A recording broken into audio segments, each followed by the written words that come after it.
மக்களுக்கு பிடித்தமான ஒரு சப்ஜெக்டாக இருந்ததுன்னா எத்தனை காலம் கடந்தாலும் வெற்றி அடைங்கிறதுக்கு இதெல்லாம் ஒரு உதாரணத்துக்கு எடுத்தீங்கன்னா ஊமை விலையில் கூட அப்படி தான் வந்தது.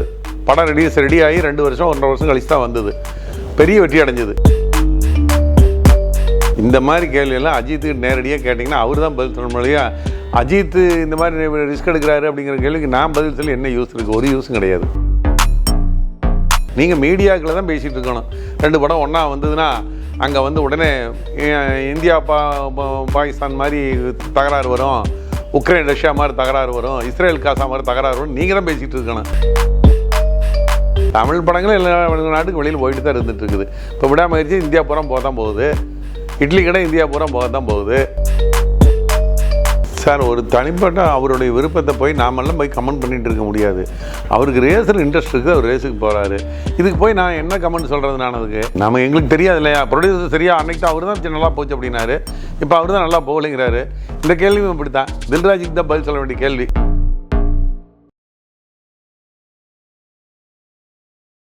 சார், சமீபத்தில் விடாமுயற்சி திரைப்படத்துடைய ட்ரெய்லர் வெளியாகி நல்ல வரவேற்பை பெற்றிருக்கு.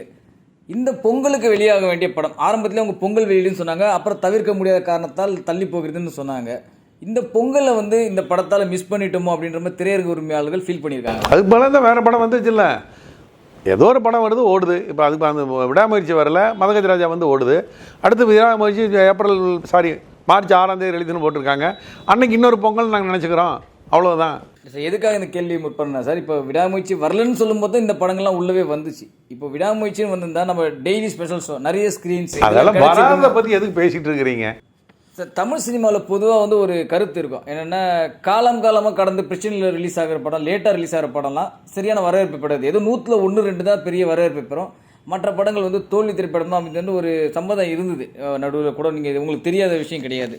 இப்போ இந்த திரைப்படம் இந்த மாதிரி காலம் கடந்து ரிலீஸ் ஆகிறதுனால இந்த வெற்றியை நிர்ணயிக்க முடியும்னு எதிர்பார்க்கலாம். அதாவது படம் வந்து மக்களுக்கு பிடித்தமான ஒரு சப்ஜெக்டாக இருந்ததுன்னா எத்தனை காலம் கடந்தாலும் வெற்றி அடைங்கிறதுக்கு இதெல்லாம் ஒரு உதாரணத்துக்கு எடுத்தீங்கன்னா ஊமை விலையில் கூட அப்படி தான் வந்தது. படம் ரெடி ஆகி 2 வருஷம் 1.5 வருஷம் கழிச்சு தான் வந்தது, பெரிய வெற்றி அடைஞ்சது. இந்த மாதிரி எத்தனையோ படங்கள் வந்து வெற்றி அடைஞ்சிருக்குது. படத்தில் வந்து சரக்கு இருந்ததுன்னா என்னைக்கு வந்தாலும் அந்த படம் வெற்றி அடையும்.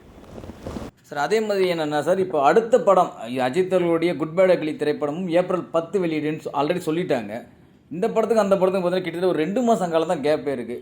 ஒரு 2 மாத காலத்தில் இன்னொரு முன்னணி நடிகர் படம் வர்றது, அதாவது தேட்டருக்கு லாபமாக இருந்தால் கூட மக்கள் ரெடியாக இருப்பாங்களா? இந்த நடிகர் படமே இன்னும் 2 மாதம் கழிச்சு இன்னொரு படம் பார்க்குற மாதிரி ரெடியாக இருப்பாங்க நினைக்கிறீங்க? 2 மாதம்னா நல்ல கேப் தான். அதெல்லாம் மக்கள் ரெடியாக இருக்கிறாங்க. மக்கள் யாரும் உங்கள் வீட்டிலாம் வந்து சொல்லலை 2 மாதம் எங்களால் படத்துக்கு வர முடியாது. நல்லா சார், அஜித் குமார் அவர்கள் சமீபத்தில் ரேஸ்க்கு இந்த மாதிரி கலந்துட்டு இந்த வெற்றி கூட பெற்று வந்திருக்காரு. அது மட்டும் இல்லாமல் படத்தில் வந்து ரொம்ப ரிஸ்க்கான காட்சிகளாக எடுக்கிறாரு. சில நபர்கள், ஓப்பனாக சொல்கிறேன், இந்த வலைப்பேச்சுன்ற அந்த நபர்கள்லாம் சொல்கிறாங்க ரசிகர்கள் மீது அவருக்கு அக்கறை இல்லை, இவருக்கு எதனா ஒன்று ஆயிடுச்சுன்னா ரசிகர்கள் எவ்வளோ கோடிக்கணக்கான ரசிகர்கள் இருக்காங்களே ஃபாலோ பண்ணுறதுக்கு, ஏன் அவர் வந்து ரசிகர்கள் மீது அக்கறை இல்லாமல் இந்த மாதிரி ஸ்டண்ட் காட்சிகளில் ரிஸ்க் எடுத்து பண்ணுறாரு அப்படின்ற மாதிரி ஒரு கேள்வி எழுது. சரி, நீங்கள் எப்படி பார்க்குறீங்க? அது அஜித்துக்கு தான் நீங்கள் இந்த கேள்வி கேட்கணும், எங்கிட்ட கேட்டு என்ன பிரயோஜனம்?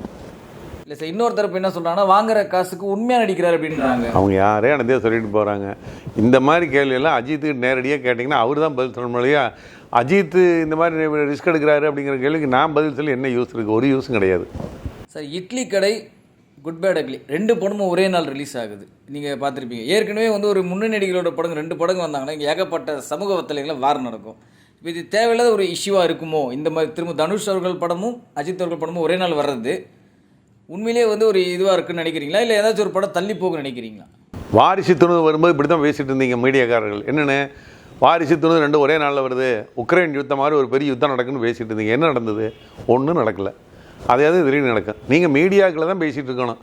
2 படம் ஒன்றா வந்ததுன்னா அங்கே வந்து உடனே இந்தியா பாகிஸ்தான் மாதிரி தகராறு வரும், உக்ரைன் ரஷ்யா மாதிரி தகராறு வரும், இஸ்ரேல் காசா மாதிரி தகராறு வரும், நீங்கள் தான் பேசிகிட்டு இருக்கணும். ஆனால் ஒன்றும் வர போகிறதில்ல. அந்தந்த ரசிகர்கள் அவன் படத்தை பார்த்துட்டு அவங்க வேலையை பார்த்துட்டு போக போகிறாங்க. சமீபத்தில் அஜித் குமார் அவர்கள் இந்த ரேஸ் கலந்துட்டு இப்போ அடுத்த ஸ்டேஜுக்கு ரேஸ்க்கு போயிருக்காரு. ஒருவேளை அஜித்குமார் அவர்கள் சினிமாவுக்கு திரும்ப வருவாரா அப்படின்ற மாதிரி ஒரு சந்தேகம் இருக்குது சார். இது முற்றிலும் உண்மையாக? ஏன்னா குட் பேட் அக்லிக்கு பிறகு எந்த படமும் அவர் இன்னும் கமிட்மெண்ட் ஆகலை. இல்லை, அவர் இப்போ ஏற்கனவே விஜய் அவர்கள் அரசியல் பக்கம் போயிட்டார். அடுத்தது இன்னொரு நடிகர் பார்த்தீங்கன்னா நம்ம அஜித்குமார் அவர்கள் சொல்லலாம். இவரும் இந்த மாதிரி போகும்போது இந்த மாஸ் ஓப்பனிங், மாஸான ஒரு செலிப்ரேஷன் இதெல்லாம் திரையரங்கில் குறையத்துக்கு வாய்ப்பு இருக்கா சார்? எம்ஜிஆர் சிவாஜிக்கு அப்புறம் எல்லாம் நின்று வச்சா, சினிமா நின்று வச்சா? இல்லை ரஜினிகாந்த் கமலஹாசனுக்கு அப்புறம் சினிமா நின்று வச்சா? பார்த்துட்டு தான் இருக்கிறீங்க எல்லாரும். இப்போ இவங்க 2 பேரும் போயிட்டாங்கன்னா உடனே சினிமா நின்று போயிருமா?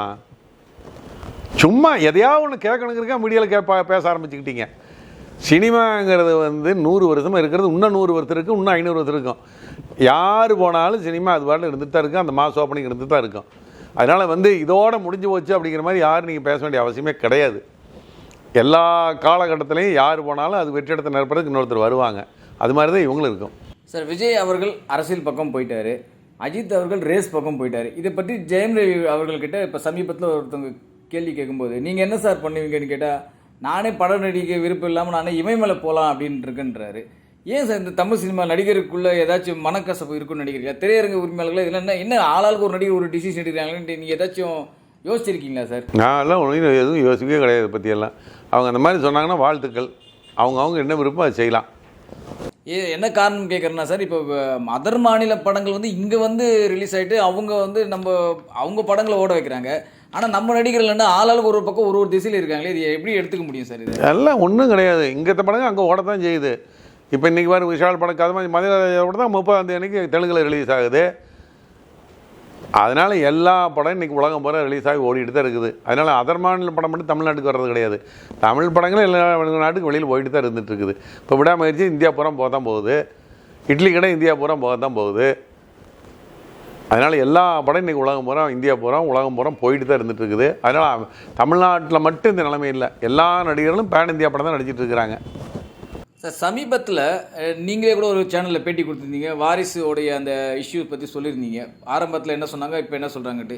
இப்போ கூட ஒரு லேட்டஸ்ட்டாக நேற்று கூட ஒரு தில்ராஜ் அவர்கள் ஒரு இடத்துல சக்ஸஸ் மீட்டில் பேட்டி கொடுத்துருக்காரு. எனக்கு பெரிய லாஸ் அப்படின்றார் அவர். ஆனால் அந்த படம் விளம்பரத்துக்காக 250 கோடி வசூல் 300 கோடி வசூல்னு போட்டாங்க, நீங்கள் பார்த்துருப்பீங்க. ஆனால் இப்போ அந்த படத்தோட ப்ரொடியூசரே சரியாக போகலன்றாரு. சரி, நம்ம எப்படி சார் எடுத்துக்க முடியாது? நம்ம எங்களுக்கு தெரியாது இல்லையா, ப்ரொடியூசர் சரியாக அன்றைக்கி தான் அவர் தான் நல்லா போச்சு அப்படின்னாரு. இப்போ அவர் தான் நல்லா போகலைங்கிறாரு. இந்த கேள்வியும் இப்படி தான், தில்ராஜுக்கு தான் பதில் சொல்ல வேண்டிய கேள்வி, நான் பதில் சொல்ல முடியாது அதுக்கு. இல்லை சார், அன்றைக்கி விஜய் அவர்களை திருப்திப்படுத்துறதுக்காக இன்னொரு படம் கால் ஷீட் கொடுப்பாருன்றதுக்காக அந்த மாதிரி பேசினார், ரிலீஸ் பண்ணி எடுத்துக்க முடியுமா? அதான் திருப்பி சொல்லிட்டேன், அது தில்ராஜ் தான் அதுக்கு பதில் சொல்லணும். சார், அஜித்குமார் அவர்கள் ரேசிங்க்கு தன்னை பணைய வைத்து போகிறத நீங்கள் ஒரு திரையரங்கு உரிமையாளராக நீங்கள் என்ன ஃபீல் பண்ணுறீங்க சார்? ஒரு தனிப்பட்ட அவருடைய விருப்பத்தை நாமெல்லாம் போய் கமெண்ட் பண்ணிகிட்டு இருக்க முடியாது. அவருக்கு ரேஸில் இன்ட்ரெஸ்ட் இருக்குது, அவர் ரேஸுக்கு போகிறாரு. இதுக்கு போய் நான் என்ன கமெண்ட் சொல்கிறது? நான் அதுக்கு சார், வரப்போகின்ற இந்த பிப்ரவரி மாதம் மார்ச் மாதம் இது எக்ஸாம் டைம் வரும், உங்களுக்கே தெரியும். அந்த மாதங்கள்லாம் திரையரங்குகள் கொஞ்சம் டல்லாகவே இருக்கும், ஜென்ரலாகவே இருக்கும். என்ன சார் பிளான் இருக்குது? அந்த டைமில் ஏதாச்சும் ரீரிலீஸ் படங்கள் வர வாய்ப்பு இருக்கா? ரிலீஸ் படமே நிறைய வருது இல்லை. பிப்ரவரி மாதம் தான் உங்களுக்கு விடாமுயற்சி வருது. பிப்ரவரி மாதம் தான் இருந்துக்கிட்டு 14ஆம் தேதி அவருடைய பிரதீப் ரங்கநாதனுடைய படம் வருது. 21ஆம் தேதி தனுஷ் டைரக்ஷனில் ஒரு படம் வருது. லைனாக படங்கள் இருக்குது. அதனால் தியேட்டரில் எந்த பாதிப்பும் கிடையாது. பிப்ரவரி மாதத்துக்கு நிறைய படம் லைனப்பில் இருக்குது. சார், 2024ஆம் ஆண்டு எப்படி உங்களுக்கு இருந்தது? ஏன்னா முடிஞ்சு கிட்டத்தட்ட நல்லா இருந்தது. ஏன்னா எது கேட்குறேன்னா இந்த திரையரங்க உரிமையாளர்கள்ன்ற சொல்லிக்கிட்டு திரையரங்க சார்பாக அஃபிஷியலாக அக்கௌண்ட் வச்சுக்கிட்டு இந்த படம் தான் அதிக வசூல், இந்த படம் தான் அதிக வசூல் போடுறாங்களே சார், இது நீங்கள் எப்படி பார்க்குறீங்க? இல்லை, அவங்க தியேட்டரில் என்ன ஆன வசூலை தான் உண்மையாக சொல்லுவாங்க. அதான் அவங்க ஒரு சந்தோஷமாக சொல்கிறாங்க, இந்த படம் இந்த வசூலாக இருக்குது, இந்த படம் இந்த வசூலாக இருக்குன்னு சந்தோஷமாக சொல்கிறாங்க. வசூலான படத்தை வசூலாக சொன்னதில் என்ன தப்பு? அதான் அவங்களுடைய தன்னுடைய அபிப்பிராயங்களை சொல்லிட்டு வர்றாங்க. நல்லது தான் அது. இப்போது கிராஸ்ன்ற ஒரு விஷயம் இருக்குது சார். ஆனால் திரையரங்கில் கிராஸ்ன்றது வேறு விஷயம். திரையரங்கில் அதிக லாபம் கொடுத்த படங்களும் ஒரு லிஸ்ட் இருக்குது. அது ஏன் சார் எந்த திரையரங்கும் சொல்ல மாட்டாங்க? லாபம்னு எப்படி கண்டுபிடிக்கிறது? ஒவ்வொரு திரையரங்கும் ஒவ்வொரு செலவு இருக்கும். ஒரு தியேட்டரில் ஒரு மாதம் செலவு கரண்ட் பில் 10 லட்ச ரூபா வரும். இன்னொரு தியேட்டரில் மாதம் கரண்ட் பில் 2 லட்ச ரூபா வரும். இன்னொரு தியேட்டரில் மாதம் கரண்ட் பில் 5 லட்ச ரூபா வரும். ஒரு தியேட்டரில் ஆள் சம்பளம் 10 லட்ச ரூபா கொடுப்பாங்க. ஒரு தியேட்டரில் வெறும் 4 லட்ச ரூபா கொடுப்பாங்க. இது எப்படி வச்சு லாபத்தை நீங்கள் கணக்கு போடுவீங்க?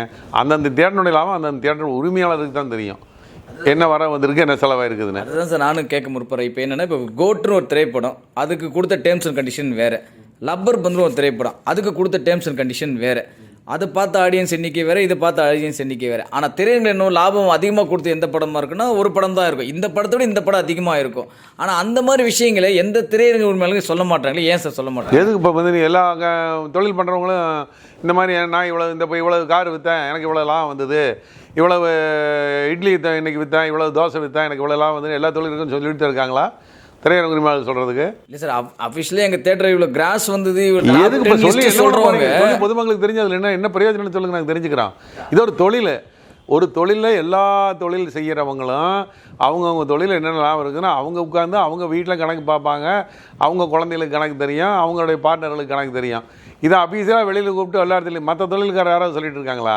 இந்த தொழில் ஒன்று தான் நீங்கள் கேள்வி கேட்டுருக்கீங்க மீடியாவில். நீங்கள் போய் கேளுங்களேன் ஒரு ஹோட்டல் கடைக்காரர்கிட்ட, இந்த 6 மாதம் உங்களுக்கு என்ன வியாபாரம் நடந்தது, எவ்வளோ பணம் போட்டீங்க, எவ்வளோ லாபம் வந்து உங்களுக்குன்னு கேட்டு வந்து சொல்லுங்களேன் பார்க்கலாம். நாங்களும் சொல்ல ஆரம்பிக்கிறோம். இது போல பல வீடியோக்களை கண்டு மகிழ எங்களது ரீசன்ட் வாய்ஸ் சேனலை மறக்காம சப்ஸ்கிரைப் பண்ணுங்க.